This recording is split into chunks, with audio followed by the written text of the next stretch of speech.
What's up, everybody? Welcome back to the Upstairs Basement. We're back. You got your boy Cody, the aspiring cool dad, and your boy Alex, a.k.a. the Portland Wet Dream. Oh, shit. And we are back. We took a week break. Sorry about that. Got some difficulties going on, but Not technical, just difficulties. we're here now. But we won't focus on that. We'll save that for another day. Positive thoughts only today. Upbeat podcast today. Mhm. Wait, what's up? Okay, on the topic, maybe not on the topic of upbeat, but let's do 2019. We're 4 months in. Mm-hmm. All right, how are your goals going for 2019? Goals. You make any progress? I've missed substantially less classes since making the goal. Yes. It's That been works. up and up. It's to keep on the upbeat. It was a little down towards Christmas time. Yeah. Back up, baby. 2019. But that was 2018, though. Yeah, 2018. That wasn't 2019. Little bitch. What? We winning. We out here winning, boys.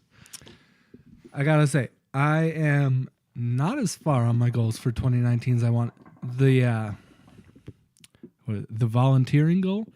Started doing some volunteering, but mainly because Kirsten just got a promotion at work. Right. So she has to get out in the community more because the bank wants people in like the position she's in to be out in the community to like eventually she'll have to pick a committee and try and serve in a committee, but they have to volunteer a lot. And I was like, well, this works out with my goals. We're going to volunteer together. Teamwork. So we did some volunteering this last Saturday. Doing what? It was a food drive for the Gallatin Valley Food Bank called Spring for Food. So we just stood outside Safeway collecting food, handing out shopping lists, talking to people about what we were doing. Dope. Mm-hmm. Good work, dude. Don't know what. Kudos. I don't know how much food. By the time we left, we did like a shit. It was like a 10 to 1 time slot. Yeah. We got a lot of food during that time, but I don't know what the total ended up being. But we did well for 3 hours. Good. Good stuff. Speaking of 2019, do you feel like after the 4 months, it's going to be a good year? You know, or is it just like an on par kind of a year? Just like this will do. Well, there's only 2.5 weeks left of classes. Yeah. Or 2 weeks. I should probably know. There's definitely just 2 weeks left of class. That'll probably be where the bar gets placed on how the year will pan out. I'm not going to say it's a plateau, but like that'll be the starting point. Like I can't judge right now. I need to wait for those 2 weeks to be up. Okay. And then that'll be where I begin my upward climb because we're going up, dude. I'm going to bring it up because we're talking about class. Word on the street is you are PowerPoint God. Young PowerPoint God. Yes, that's Yes, me. sir. Hello. Welcome to the podcast today, PowerPoint God. Oh, yes. Thank you, sir. Tell me about this new status. It's self-proclaimed. I won't lie. But there is validation behind my back from group members. Word spreads fast. Word does spread fast. You know, on a college campus, positive word really does. Word of mouth really came through strong with this one. Even at the end of my presentation earlier today, at the end, teacher was like, those were great clips. Whose idea was that? Alex, was that your idea? And I just looked at my other teammates like, are you going to let me claim this? And then they just looked at me and I was like, yeah. Yes, it was. You know, I got the good ideas. Weezy and baby. Yeah. Fire, man. But yeah, man, you got to have creativity in it. There's so many college students out there. There's so many PowerPoint presentations that are so cookie cutter, same theme or no theme. The people that do no theme blow my mind. Yeah. Just fucking throw a theme on there. Like, And like Spruce it. no visuals. Like we had to do researchers. So people would be like, all right, here's a picture of a researcher. That's it. That's the only visual they got is like the introductory photo.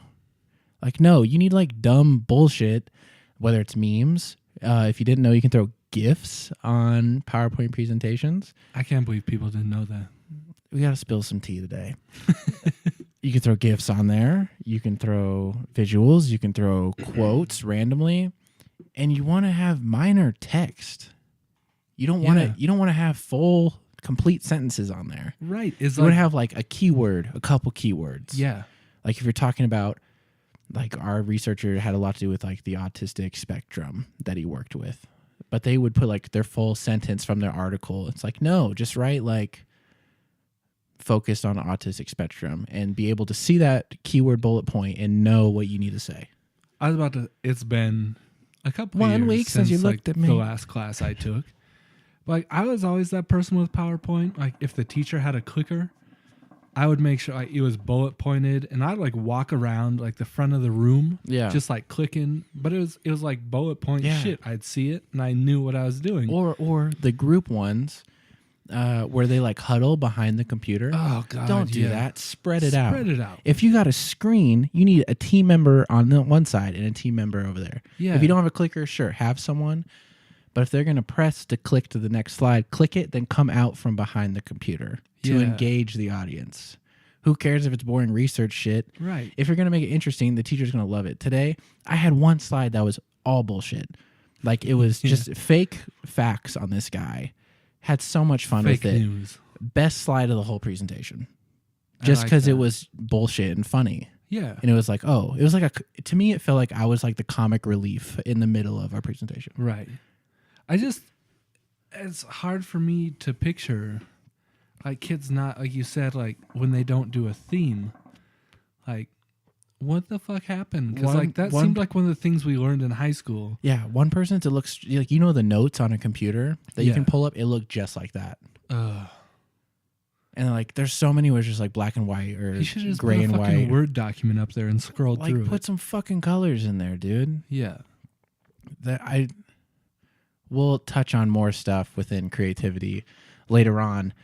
But yeah, I am the young PowerPoint god, and I am confident in I like so. it. And you know what? Just to spoil it for anyone that might be in my consciousness class, with our thing, we have a fun. I mean, we're a team, but like PowerPoint god, creative genius.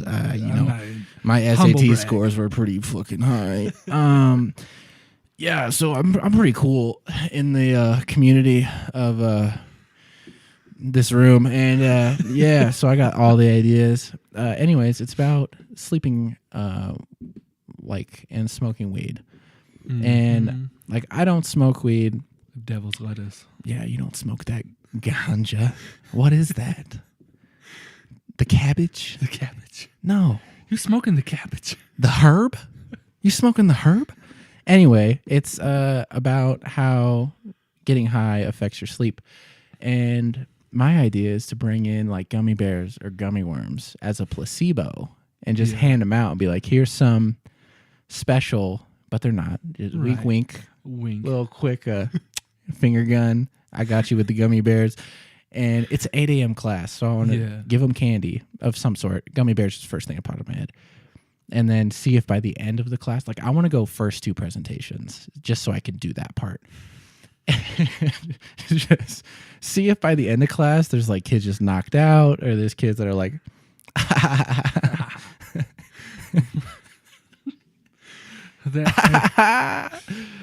talking about the devil's lettuce. My consciousness. There's so many things with The Office that you could bring out through any PowerPoint. There's so much time distortion, which in this presentation, how you said 10 minutes. This should have been it's been 2 hours. What was in that gummy bear, bruh? Just 6 grams of sugar. That's it. That's all it was. I don't know if you've ever seen it, but there's a scene in The Office where Michael is trying to buy pot to frame the HR guy. And he goes down to one of the warehouse workers and buys a salad. He doesn't know what pot looks like. You like a legit salad? Yeah, it's a caprese salad. And this warehouse guy knows he doesn't know what the fuck pot looks like or is. So he sells him a salad for $500. It's like, I'm getting ripped off on this. This is a good deal. Just take it. So he pays him, goes and puts it in the guy's desk, calls the cops, and the cops get there. He's like, the fuck is this? He's like, oh my God, is that drugs? Is that drugs? It's like, this is a caprese salad. Smoke it with me. Oh, also, side note, FYI, hookah in the video. If you're listening to it, just audio. It's just a hookah. It's just flavored tobacco. Not very 0.05% nicotine. Not that bad. I've done background. Be able to tell people facts, this, that, PowerPoint God type shit. You know, expands further than just PowerPoints. You know, creative genius and shit. Anyway, yeah, that's the bubbling that you hear. It's not a bong. It's not weed. It's not drugs. It's just you got to be 18 to be able to smoke it. And that's that. Sorry to interrupt your spiel about. Oh, speaking of Office, had a couple Office gifts in the presentation today. PowerPoint. This is good shit. Good shit. I'm becoming much more closer to the Office now. That's kind of a guilty thing on my mind. Yeah. Like people have all these Office things, and I'm like, I've seen know. like 3 episodes. Yeah. But I'm slowly the gears are grinding. The tables are turning. That was like me with Game of Thrones for the longest time. I did not watch that shit. I was like, I don't see the appeal. And then I started watching it. Oh my God, it's so good. I've seen the red wedding scene. That's it. That's all I've seen. You need to get on that Game of Thrones. It's good. Well, James E. Carr, he's taking this weekend off of research to watch that. Yes, he is. Wolverine at heart. That's just part of the myth, but anyway, segue. Perfect segue. Boom. You know what? Wait, do? Hang on. Since we're doing this visually, segue that fucking transition here. There we go. If you missed out on that audio, please check out our YouTube channel. It's youtube.com/upstairsbase. Links are in Instagram bio and on Facebook. And you can find our beautifully transitioned moment that we just made into our segue into sports. Ooh. We have lots of sports topics. I was just, okay. First one, we'll back it up from Virginia. Let's talk about Virginia versus Auburn in the Final Four. What are your thoughts on the championship? To get to the championship. Yeah, to get to the championship. The foul. What? Not the foul. The double dribble. Should that have been called? I don't know. Because I didn't see it live, but I watched like the replay. Slowed down, it's like, okay. Yeah. But like sped up, it's like, in my mind, it's like, wait, does that count? Was that knocked away? Can he dribble? Like, there's so many questions where it's like, I wouldn't call it just because it's like, fuck it, let him play. It's the last. It's exactly. It's like a Hail Mary. Like, yeah, there's pass interference, but it's a fucking Hail Mary. Yeah. Just let him play through. Right.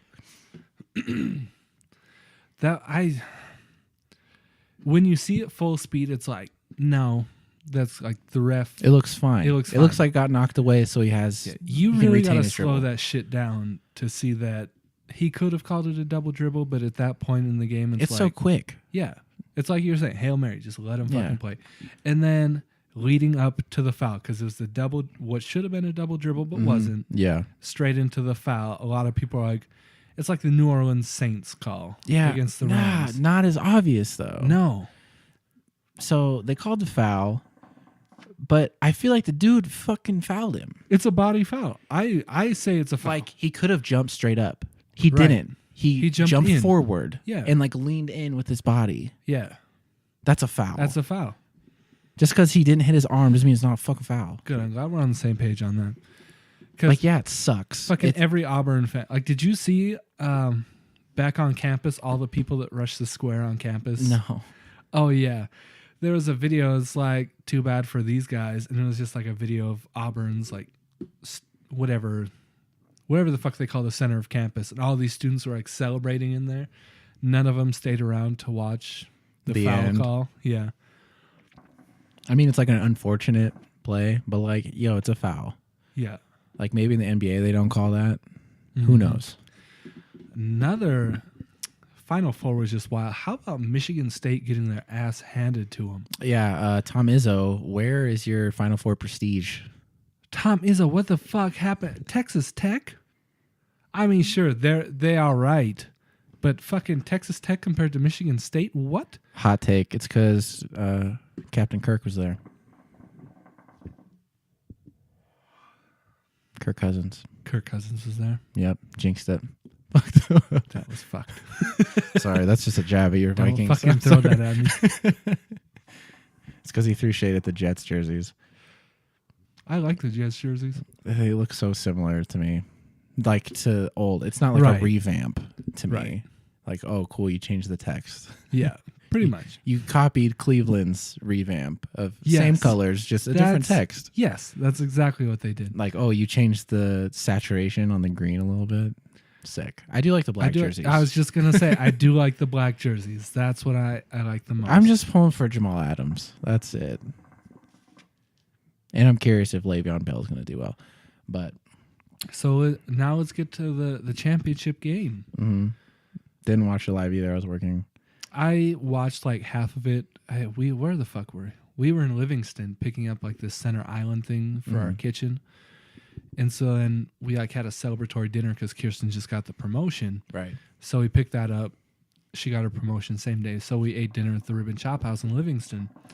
And I forgot it was on, but it came on the TV and I was like, oh shit. So we watched like the first half and I didn't get to see the overtime or anything, but wild overtime. White guy, Ray Guy. Coming in hot. Oh my. Player. MVP.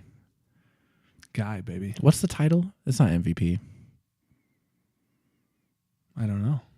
It's just March Madness MVP guy. I don't know. That's what it's going to be. Would be the cover athlete if there was an NCAA. Bruh, Probably not. Zion would definitely have it, but once again, Zion would. it's not going to have it. I've been thinking about that a lot lately because last month I was playing like the old Xbox 360 because they still have the NCAA games. I miss that shit so much. Dude, I miss all the... That's just...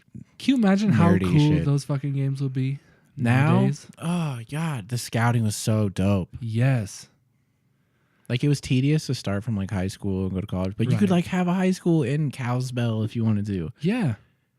That was the coolest shit. Like, I started completely over my road to glory. I was in Bozeman high school, and I think I went to it was Washington State. I went to Washington State. But there's just so much to do. Coaching carousel. Yeah. The trees. The coaching skill trees. Yeah. Your I miss pipeline that shit. states for scouting. Scouting was the fucking shit. The pipeline, I miss that shit. Like, oh shit, we got a pipeline to fucking Texas now. Yeah. What? Wyoming has a pipeline to Texas? Yeah, I earned that shit. I earned that. I spent all my recruiting points on Texas recruits. Mm-hmm. Get your first 5-star recruit. That Bruh. first That's 5 better star- than getting your like, first round pick. I used to love taking shitty schools and building them up yeah. and then just seeing the 5 and 4 stars come in. And you're like, I did this. I built this program from nothing. And I'm always about storylines with sports video games. So Yeah. I get like 1 or 2 JUCO transfers. I'm like, this is your second chance. This is your second chance. You come in here, you 6'4" beast of a wide receiver. You're a Yeah. raw prospect still. But you're a You're the fucking next beast. AJ Green. I don't care if you're 21 already. It doesn't matter. You're a key member of this program. Yeah. We're throwing you a scholarship. It's the last one. Spin it on a JUCO. Mhm. I love Last that chance shit. you win. Playing these games, but also secretly doing my own documentary. I still Last do it. Chance I You. still do it playing 2K and Madden. I still have my... Yeah. Like, I remember I used to pick up, like, Trent Richardson. I'm like, all right, it's your last This chance. is it. You will find the hole on this team. You will know where to run the ball. You will go north and south, baby. You got this. Bruh. Just think. I'm just trying to think of how fucking cool they would be in 2019. Because what was the last one? 2013? I think so. Yeah. Yeah. Yep. Oh, And you could create programs yeah. and, like, go super in depth with the creation of programs and build them up from nothing. I've been trying Create your to. own storyline from nothing. I've been thinking like when they're actually going to reach an agreement to bring that shit back because that's a huge market they're missing. Someone has to be working on this. Because even on YouTube, I have a YouTuber watcher over here. There's still a market for that. There's still a whole community that still plays NCAA 14 Yeah. and still has like 15-year dynasty is going from their creative team. Blows my mind. So cool. Okay, next sports topic. Next. Okay, so we did Tom Izzo. We did championship game. Oh, Juju and Antonio Brown, the bad blood. Not to be going on right now. stereotypical, Juju's a class act. Showed class. He did. And then agree with AB that. dug his hole deeper. He like doubled down like, yeah, look at this piece of shit. Like Yeah. you look like a piece of shit. See, I like Juju's response to everything. I like him as a person. Yeah.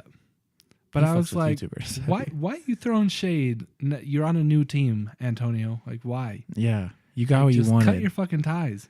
Yeah. And then You're just sour you didn't get team Juju, MVP? Yeah. Like, Yeah. Because Juju got that too. yeah.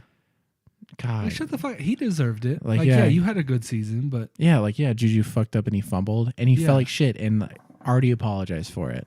He already went through the pain. Why you got to bring it up? that Why was you such salty? a bullshit move on his part. Does he secretly miss Roethlisberger? Like, what's going on? Yeah. Is he just now realizing like Derek Carr may not be the Derek Carr we all hoped he would be? Yeah, what did he do? Some fucking off-season workouts with Derek Carr, and he's like, I fucked up. Fuck Juju. Fuck Juju. Tomlinson, get me back. I don't know. Let me point out his fumble. Maybe you'll trade him. Watch him post a picture of Ryan Shazier once he gets back on the field or something. Yeah. So she'll be like, I can't wait to lay you the fuck out across the middle. Oh, ooh, new one. I just had to get your take on what you thought on that situation. But D Wade and Dirk, Farewell last tour. games, farewells. One last dance. Mm-hmm.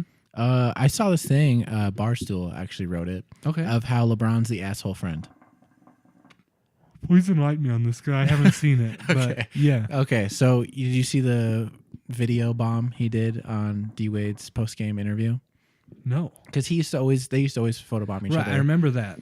But he did that, and it's just like they took the negative, like devil's advocate bullshit. I hear that way too much on college campus. Right. Of like, just let D Wade have his shining moment. Like you don't need attention, LeBron. This isn't about you. But like now you're gonna have people talking about you and your fucking photobomb again.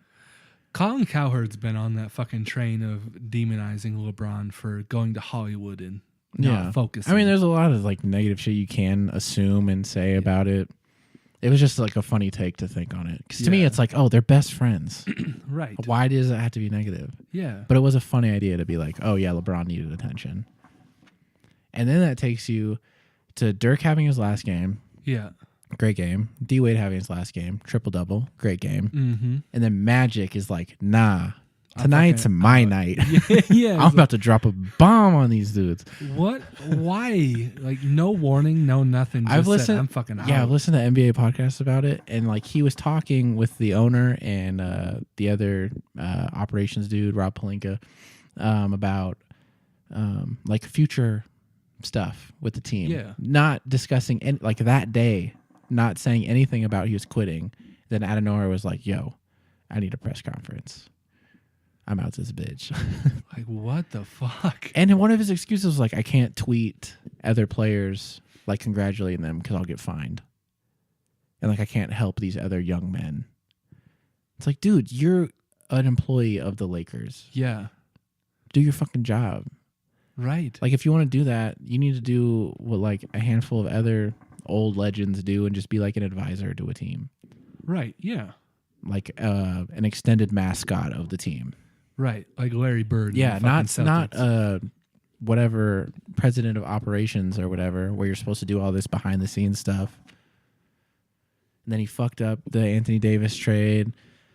Oh, whatever. I just feel like he fucked up one too many times, and he's like, I can't be remembered in LA like this. But then he went and fucked it up and just left with no warning. Like, you went from like a Laker great to now everyone's like, what the fuck did you just do to us? Yeah, like you kind of just gave up Yeah. randomly.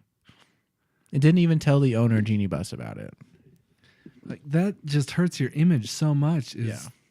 Like he was on such a rise of like recovering, has HIV, whatever. Yeah. Gets this position, is able to close the deal with LeBron. Like he got the glory for that, and then Yeah. shit season. He's like, all right, I can't do this. Like, I can't be remembered like this. Like, I get if you don't want to fucking do it, at least step down, but do it in a graceful fucking way. Like, own up that you fucked up. You're not as good at it as you thought you were gonna be. Yeah.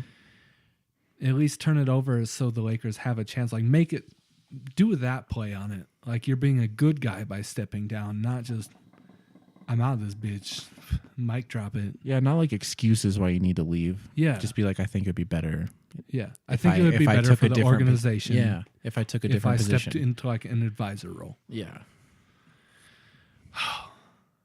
Yikes. Yeah, big Now, yikes. This brought me in to like, what the fuck do they do now? Like, do they stick with LeBron, or do they try and like trade out to see if they can get better talent somewhere else? Because I mean, LeBron eats up a shit ton of cap space. Like, you could get a lot of good young players to trade. Like the LeBron. possibility of trading him? Yeah. Like, just build your team, start young.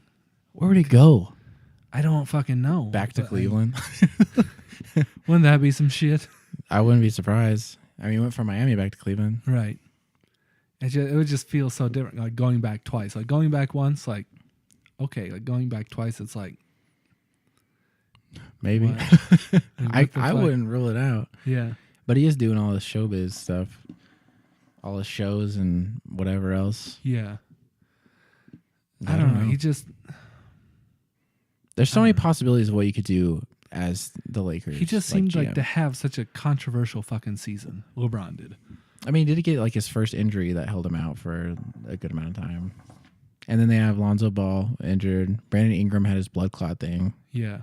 And I mean, LeBron's fucking older, so now it's going to be like shit like Dirk, Yeah. where if you get an injury, it's going to be longer. And how do you like rebuild the chemistry when LeBron and ownership was basically like, yo, fuck everybody else. We'll trade any of you guys away. Yeah. As long as we can get this superstar. Yeah. Keep LeBron happy. We're good with Like, that. clearly LeBron was never in the conversations for trades. It was like, no, anybody you want. What the fuck's his name? I'm drawing a blank. The Raiders head coach right now. John Gruden. John Gruden. They didn't want to pull a John Gruden and just trade away every good fucking player for draft picks. Yeah. They should just take that approach. They could have. Yeah. They still can. But then, like, Ingram's trade value down. Lonzo's trade value down. Lonzo openly said he doesn't want to play for anybody else. Like, yo, if you trade me to New Orleans, I will not play. Yeah. He'll pull Le'Veon Bell. So it's like, what's next for NBA players? Are they going to just be like, no, I'm not playing? Well, I guess Kawhi did it. Right, yeah. Faked an injury or embellished his injury. Right. Who knows? I'm curious to see what the Lakers do. If they keep LeBron happy, or if they're just like, nah, you caused a lot of shit here. Just, we're going to trade you. That would be crazy. I wonder if they did so much just to fucking keep him, like, do they just happy? try? Yeah, like just to try and keep him happy throughout the season. They traded players. They did whatever they could to keep LeBron happy. Yeah, so it's like, now, what do you do? Sign Kemba Walker? Yeah. Like, maybe. Like, what do you do? Just sign other old players to 1-year contracts like they did? Yeah, like not being in the organization, but like trying to think of what the fuck they do. It just feels like they would be lost right now. It's kind of stuck. Yeah, like, especially with your young core, because now that's like, it's tainted a little bit. yeah, and now it's like trying to replace Magic with someone who's going to fit in the organization and fix what the fuck just happened. Like, yikes. Big yikes. It's going to be like Draft Day, the movie Draft Day. Mm-hmm. It's going to be like that. What? Just chaos. Who's on the name in the note in his pocket, though? That's the real question here. Yeah, we were going Fonte Mac. No matter what. Mm-hmm. No matter what. Who's on his list? Who did he get pregnant? There's so many questions. Oh. The storylines are endless. Speaking of storylines, we got Zion now. So do you think Zion's going to be number 1 pick? Yeah. There's no way he's not going to be number 1 pick. I have the same thoughts. Do you think maybe Zion could be the next Greg Oden? As far as bust Yeah. Well, or not injuries, I mean, like not bust, but just like injury prone. injury ridden. Because I mean, There's potential for it. we talked about it. He's a big dude. Like he's what 6'8", 6'8", like 260. no, he's 280. Okay, Like he's the. I'm either sure the he'll slim second down a bit heaviest before or the first draft. heaviest. But player in he's the probably league. going to slim down before the draft. I would fucking hope so. Because But, like, that's a lot of. That's one take I have not heard is like the potential that he will lose a Yeah. season or 2 seasons or get injured again. Right. Because I mean, it's the next level. It's NBA, so that's a lot more. And he plays hard as it is right. all the time. I mean, it's not like he's LeBron coming into the league. LeBron was small as shit. His joints can handle that shit. Yeah. But when you're that fucking big, like, what do? You slim down and try and move to like power forward? Like, do you think he's gonna be a power forward in the league? I don't know. mean, he's only 6'8". I mean, it's almost like positionless in between like shooting guard to power forward. yeah. Like he's switchable I just don't know if I see him in like the small forward spot. I don't. if he gets his shot together Yeah. because he can guard anyone. Right. The defense is there. It's like, but the offensive side of things, I don't know if he can. Okay, not LeBron. He can't shoot the deep three. He Yeah. can't.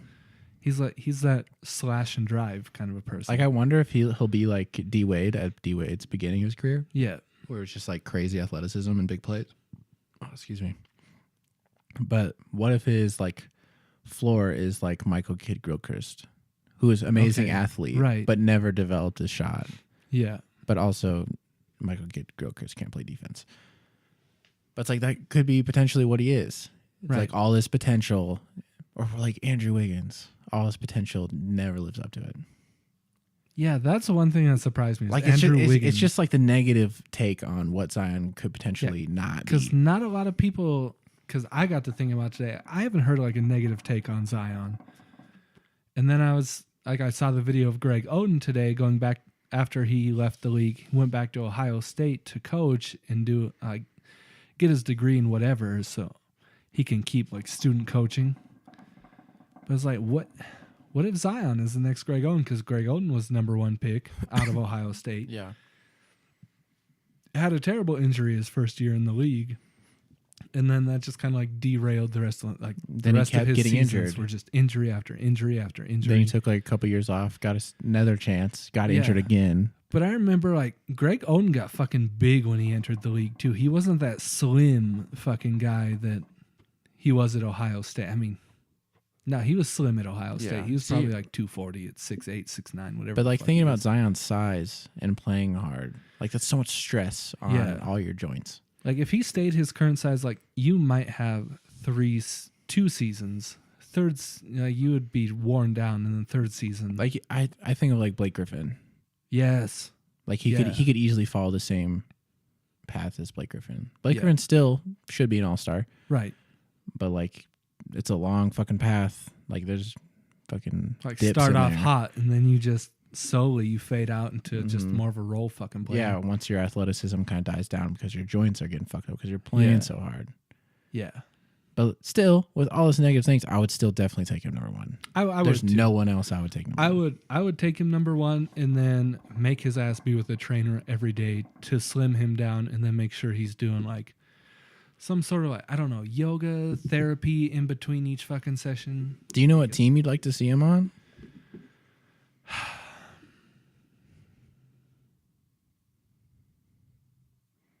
I don't know. Because it seems like it might be Cavs or Knicks. Cavs It's and like Knicks. the most like high percentage.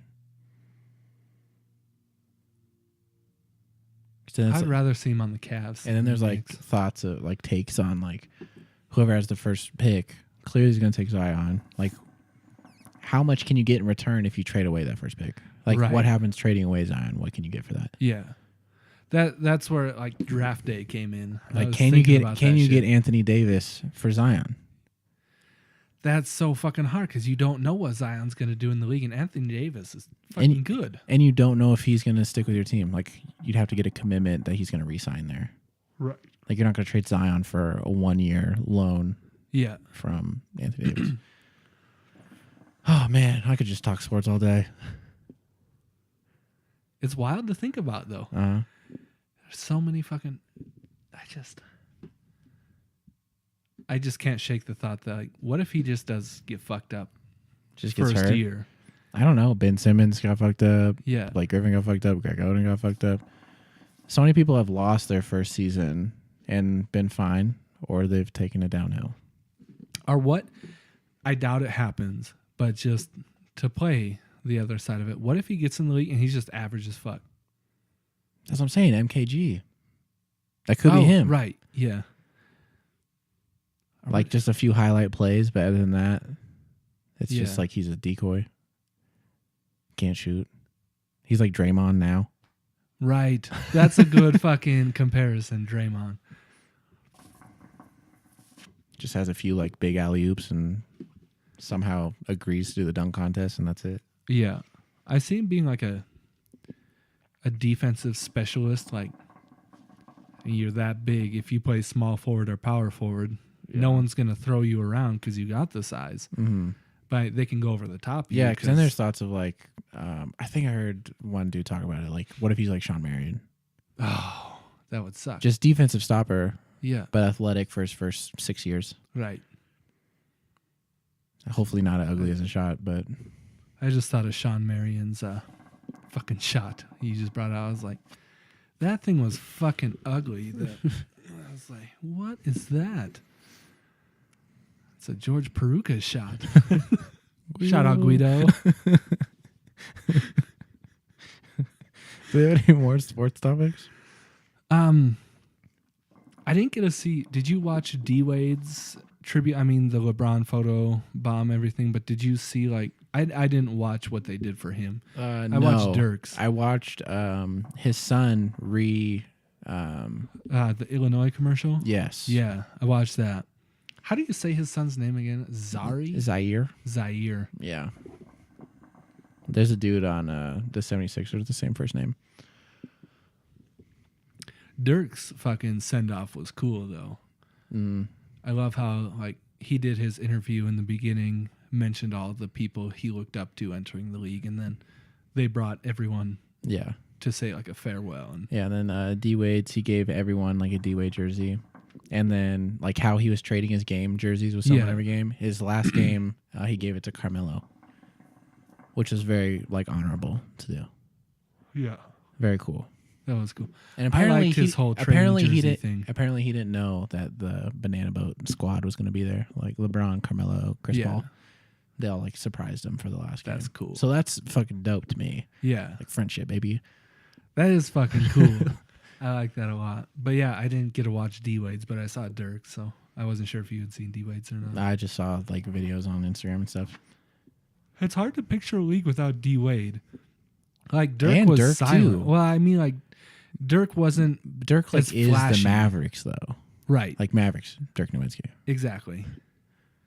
But like, no fadeaway is going to be the same. No, I liked his last shot though. Did you see his last shot? Yeah. I like that.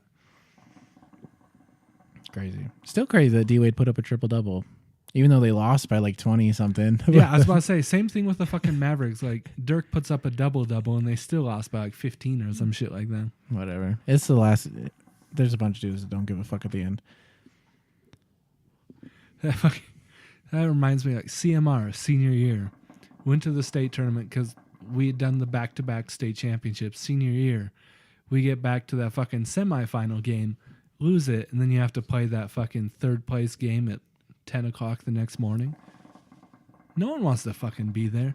We gave up in like the middle of the second fucking quarter. Like we were just exhausted because we played the last game the night before. Right.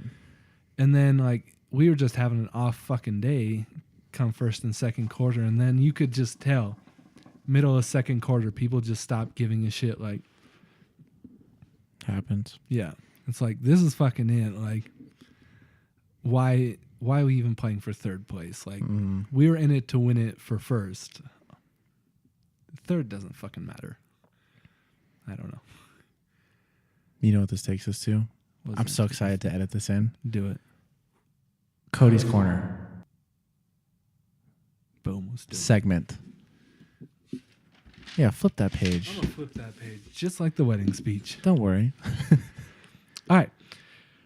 So This is first edition. this Cody's is Corner. first edition. Yeah. Segment. I wasn't sure, we're going to take Cody's Corner different ways. It's not just going to be all advice all the fucking time. Like, I'll just do different shit depending on the week. But this week, so I was sitting at work today, and I was thinking, like, if we do Cody's Corner today, what am I going to talk about? So then I was like, maybe I'll just do advice for the first one. And then I was like, what kind of fucking advice? And I was like, the things I've learned over the last year, like the most important ones to me. Okay. First one was being patient. So I told you about how shit got real adult today when I made out the budget, the 7-year plan. Yeah. And you see it pay off after 7 years on paper. Right. If you stick to it, 7 years, golden. But it's the thing I had on there. So life isn't all about accomplishments. It's not. Because if you live for just accomplishments, you're just going to let yourself down. But it's about overcoming obstacles and enjoying life. Because we had talked back when we were the Hell Yeah podcast about me getting to that like plateau and stabling my life and then slowly climbing after that. Yeah. It's the obstacles I overcame to get there, but it takes fucking patience because it doesn't happen overnight. At each plateau to get to the next level. So like you sit at your plateau and you just play the long game at each fucking plateau, and eventually you keep climbing. It takes long, but there's not really a shortcut, so you got to be patient. Yeah. Because it's not all about accomplishments. It's just doing what you need to do and enjoying it. Right. You got to take time. Next one was learning to listen. So I'm just going to read what I wrote down. It says, actually listen or learning how to listen, because you can't learn or better yourself completely if you're always fucking talking.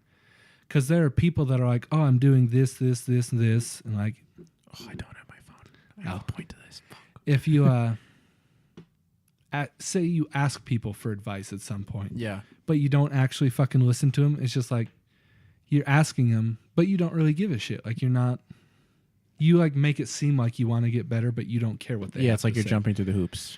Yeah, like I did ask for advice. But if you're not fucking listening, you're not taking it to heart. You're not actually growing as a person to become better. So it's like learning how to actually listen when you ask someone for advice, or if you're, say like me with like my Dave Ramsey podcast, The Financial Dude, or Anthony Fopp. But like when I listen to Dave, it's like, it's just a podcast. You can listen and turn it on and off, whatever. Some people take it to heart, and then there's other people who just like, oh yeah, he made a good point here, and then just brush it off. It's like listening and learning what the fuck he's talking about. Like if you actually listen and take it in, then you practice it and grow. Yeah. So it's learning to listen. Right. Point on that. Okay. John Bellion, music artist. Right. He actually had a story that someone else posted about. Was like, yo, John Bellion's story is where it's at. When I looked at it, and he talks about his waves of depression that he experiences. Yep. And he talks about his success and how his depression is fixed by success, but it's also, his depression is fueled by his success. So it's like, it's a double-edged sword.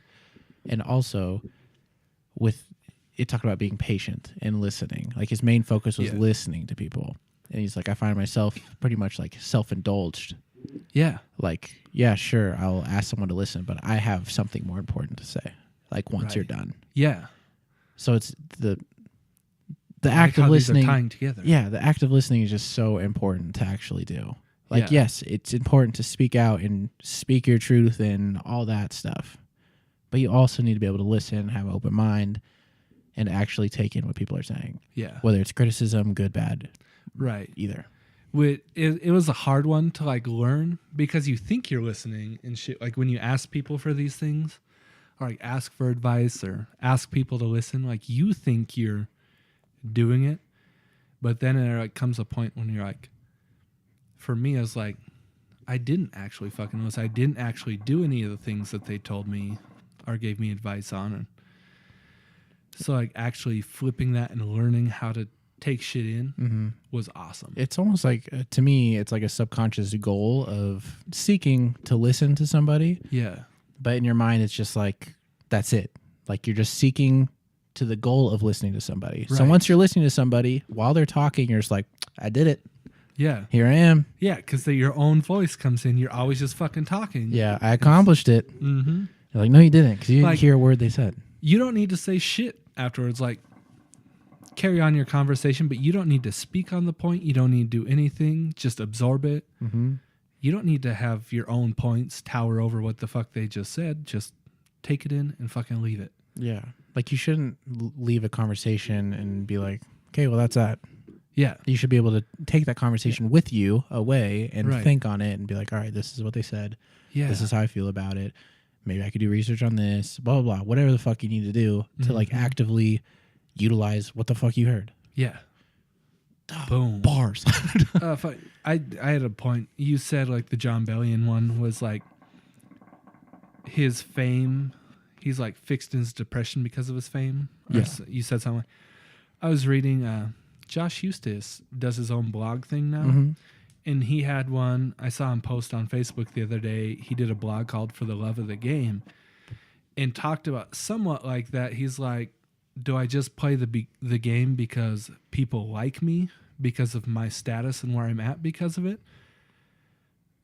Do I play it for the love of the game? And like, he's been on this thing for the past year, 2 years about mental health and how he's been depressed with basketball since entering the league and everything. Mm-hmm. And then it was him like actively going out seeking like a therapist and talking and have someone listening to him. I've read an article about that. Yeah.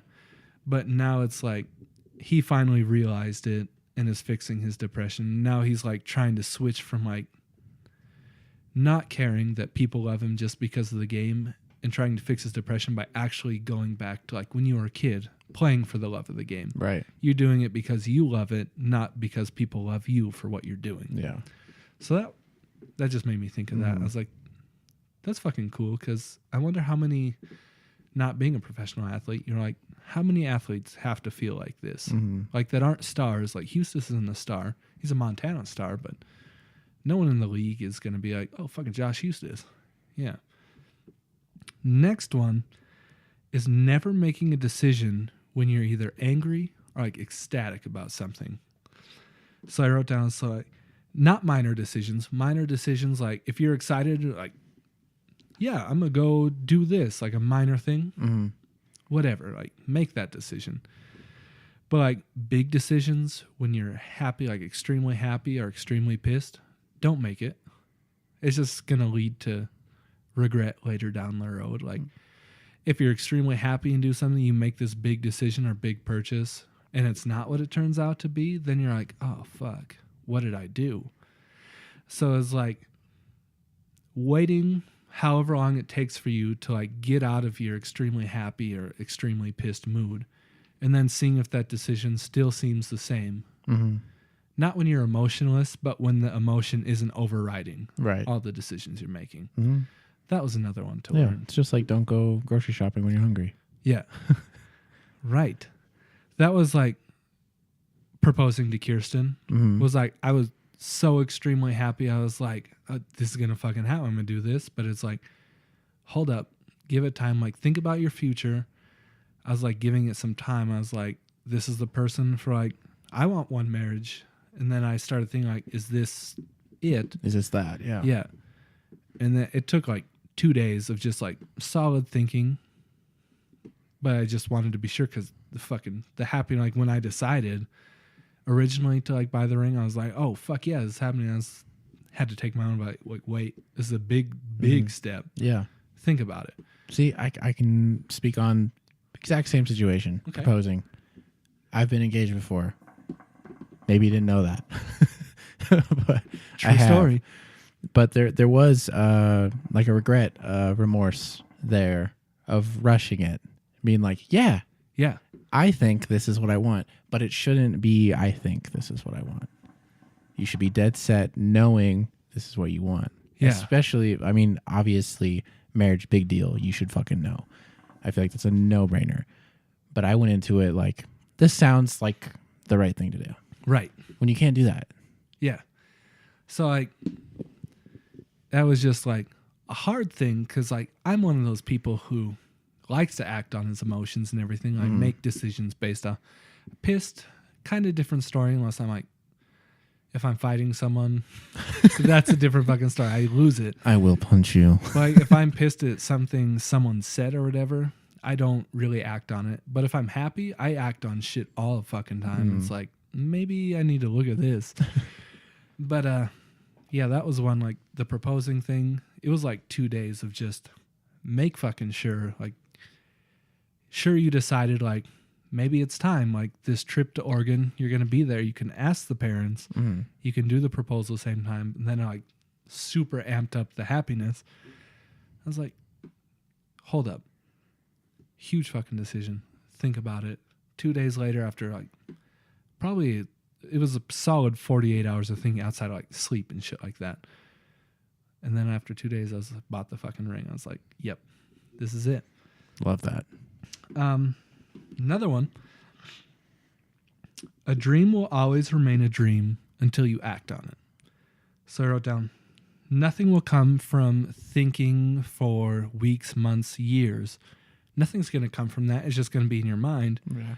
The only time you'll ever make progress towards something is if you actually take action into doing something about it. Doesn't matter what action you take towards it. It could be a big leap, could be a small step, but until you do either one of those, it's just going to be a thought.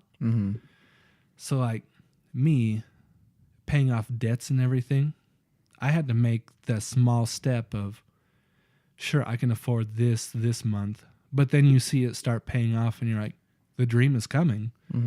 Like it wasn't like a huge leap because I can't fucking just throw money and shit. I got other things to do, but it's a dream of mine to be debt free and like I guess other dreams as well. It's the same process, but for me it was the being out of debt. So it took me like a solid year of just procrastinating, thinking about the day of being debt free, and I didn't do shit about it, to actually taking the first step and changing it. And then it was like, oh fuck yeah, it's coming. Yeah. So, like with that, like I've seen stuff about same idea, dreams, what if you have accomplishments, goals, whatever.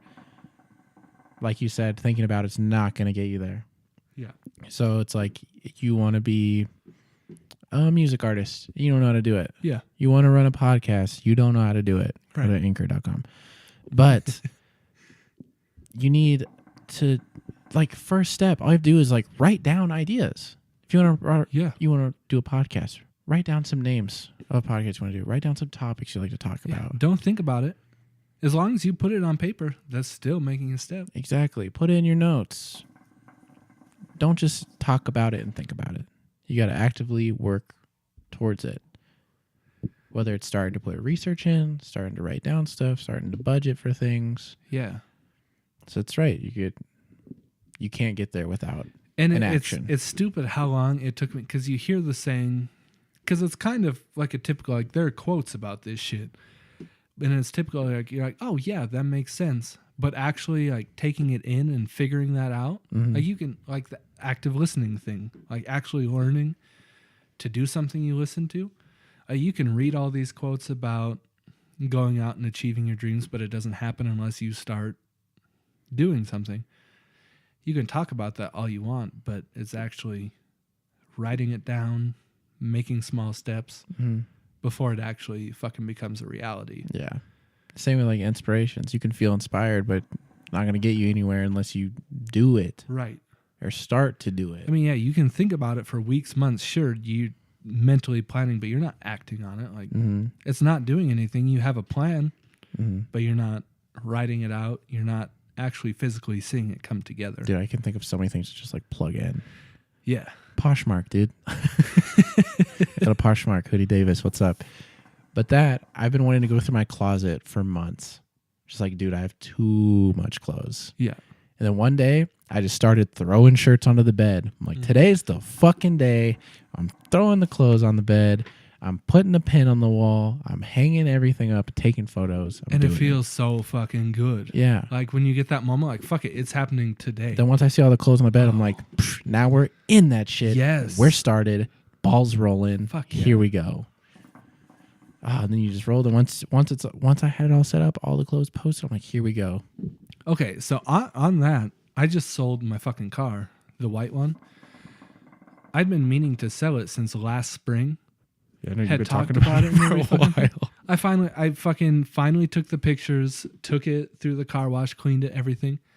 I sold that thing in a half hour. It took fucking a half hour to sell it. Like I put in the VIN number, did the Kelly Blue Book, everything to make my posting for it.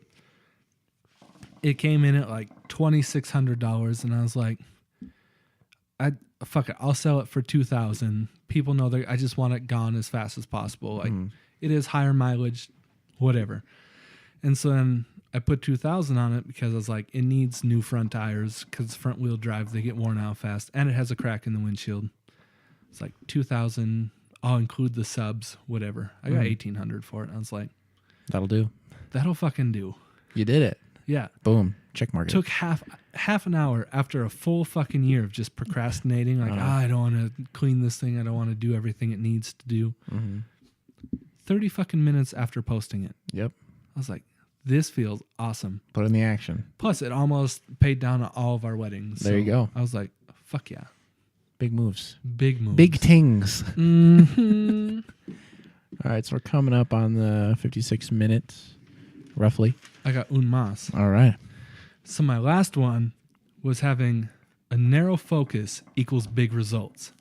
Kind of goes with what we've been talking a little bit. I like this already. Yeah. It says, okay, my thing was you give up because you tend to see how far you have left to go instead of focusing on how far you've come from when you started. And it was about appreciating the small victories, because in a series of small victories or small wins is where you find like the most success. Like working out. We'll just take that one. Like, say you have a certain percentage of body fat, you don't look the way you want to look, and you want to look like this Instagram model. It's not going to fucking happen overnight, but say you go in and you lose 10 pounds, 5 to 10 pounds in 2 weeks. That's a small fucking victory. You're probably down 2-3% body fat. You're down 10 pounds. Your clothes are fitting better. That's a small win. You feel better about it. Mm-hmm. But most people are like, oh, I'm down 10 pounds. Cool, but I put in 2 weeks to a month and I don't look like this Instagram model. That's not the way shit like that works. You got to narrow your focus to little things that are building, like we talked about on the Hell Yeah podcast. It's writing down all these simple little steps, achieving those, checking them off, that build to one big goal. Yeah. It's just focusing on the little things to get big things done. Narrowing the focus. Mm-hmm. Gotcha. Boom. Love that. Love that for you. Always into it. But those were my snaps. Snaps for Cody's Corner. Whoop, whoop. Those are my big 5 takeaways over the past year. Love that. Do you have any idea what to expect next on Cody's Corner at all? I don't. Okay. I don't know. It's going to be a On the week-to-week fly. thing. Yeah. Going by the seat of your pants. Mm-hmm. We'll see what happens. What the fucking saying? Seat of your pants? Unpredictable. Mm-hmm. I've never known what the fuck that saying means. Got Like the where horses that in the came back, from. dog. Old Town Road, baby. Shut up. Got Banger. the horses in the back. I saw a fucking Annoyed. video today with this car driving on the interstate, and you don't hear anything, and then you just see this car that they're passing, and there's this fucking huge thing in the back seat, and then all of a sudden this head turns, and it's a fucking horse in the back seat. That line drops, and the song keeps playing. I'm like, oh my god, Good what? God, Billy Ray, what are you up to? What are you doing? He's a Making moves. rapper now. Update for the next 2 weeks ish. Mm-hmm. Most likely gonna have a guest on. Okay. No details on that for listeners, but I'll tell you after this. Okay. Cool. But I think that'll wrap it up for episode 2 of the Upstairs Basement. Mm-hmm. Thank you all for coming, for joining, watching us on YouTube. Please like and subscribe if you are on the YouTube channel. Turn on post notifications if you would be so kind. Mm-hmm. And as always, we do have our patreon.com/upstairsbase. It is a small monthly donation of $3 to be our tier 1 supporter. And that helps us bring you better content, better equipment, hopefully soon. Yes. Get a clear voice in this bitch. Oh, yeah. Joe Rogan clarity. Exactly. Hey, Jamie. Anyway, we'll see you guys next week on the Upstairs Basement. Thank you again, everybody, for listening. Thank you, Cody, for participating in your own segment for the first time. Cody's Corner. Woo. Woo, woo. Yeah. Got the horses in the back. Oh, my God. All right, we'll see you guys next week.